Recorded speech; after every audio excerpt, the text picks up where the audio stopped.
What's up, everybody? It's Mr. 100K a day in the flesh, and I have news to release. You guys know Fred Kerley, and he withdrew from the 200 meters today at the U.S. trials, which I think, unfortunately, I don't think that's a good move to make personally. Right. So now we all know Fred. Fred's a great 400 guy. He has a great 400 resume. He has a great 100-meter resume. And for some reason, I just simply believe that 200 meters should be an event that he should be dominating. And he should definitely be competing at a high level. Now, I hope he's not injured. As long as he's not injured, everything I'm saying applies. I think it's ultimately going to be a horrible mistake for him to withdraw from the 200. I just think that wasn't a good move. I just do not believe it was a good move, y'all. I think it was a horrible move. In fact, I believe that when you have the capacity, as long as you don't have an injury or something physically impeding you, when you have the capacity to operate at a high frequency, at a high level, and you can at least get out there and compete, you should do so. I think he'd be better off running those 200-meter rounds, seeing can he make the team, and use it as a backup plan. When he gets to the Olympics in the 100, he don't know what can happen. He could stumble out of the blocks. He could have another episode of what happened last year when he didn't make the final.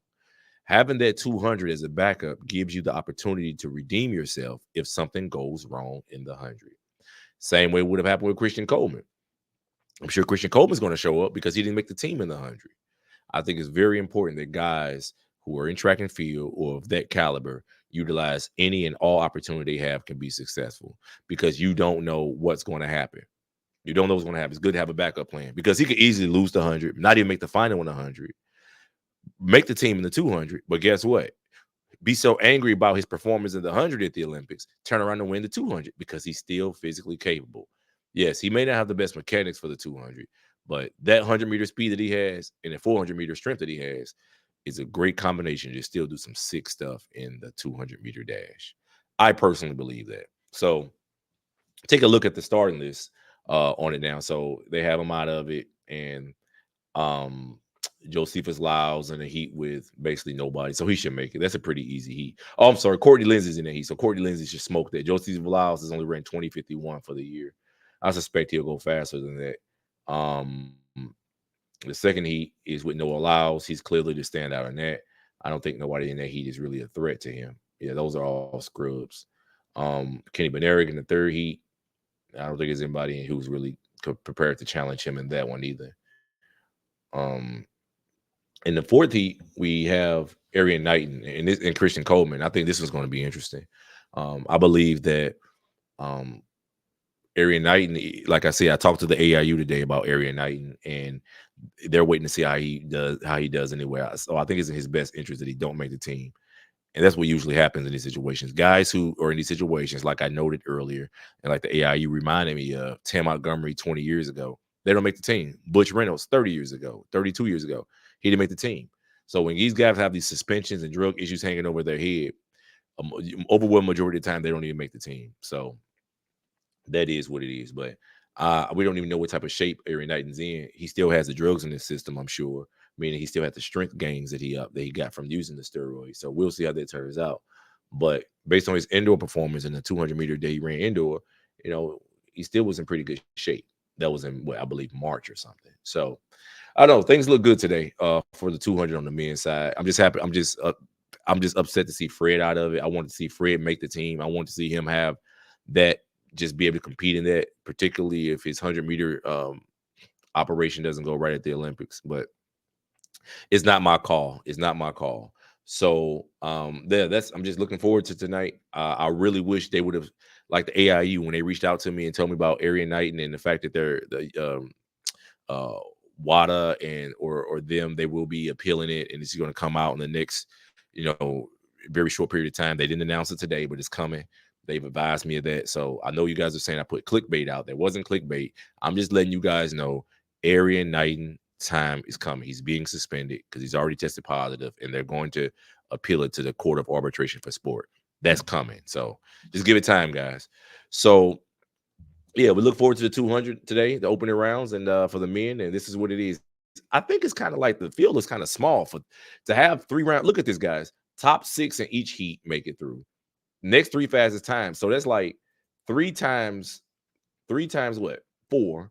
So that's 24 plus another next three fastest times. That's 27 people get a chance to go. So you got 4 rounds for the opening round.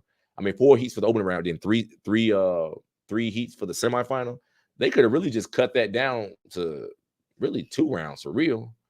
They didn't have to have that was an unnecessary round, but I don't know why this seems like it's like a very low number of heats for both men and women because the women were the same way in the 100 the other day. It's like I could have sworn that in the past they had more heats than this and less people made it to the next round. I don't know, maybe just my opinion, my observation. I'd be tripping sometimes. Well, anyway, I just wanted to reach out to everybody, let everybody know this is the biggest hater in track and field. And I wanted you guys to know what was going on with Fred Kerley, the fact that he withdrew. Is it going to be a mistake? What do you guys think? I personally think it's going to be a mistake. I feel like it's good to have that whole plan together and have the whole operation and have everything you're supposed to that you entitled to, as long as you're not injured. I feel like he should have at least tried because he could have turned around and got third. You don't ever know. But his previous operations and trying to make teams and do things and have the double hasn't gone well. As a matter of fact, 2022 went horrible. 2021 went horrible. 2022 went horrible. 2023 went horrible. He got injured in one. He didn't make the team in the other one, and in the other two. So I guess he may have made the right decision. We don't know. But I think ultimately you should always do as much as you can as long as you don't have an injury problem. Anyway, guys, this is the biggest hater in track and field. This is the biggest hater in track and field. And I want you guys to have a good day. Oh, wait. I forgot one more thing. Let me say this because I always got to throw this in there. Because this is about my 200-meter pick before I even get off of this thing. And something that's been bothering me about this particular guy. Now, I don't know how much you guys know about this guy, Kyrie King.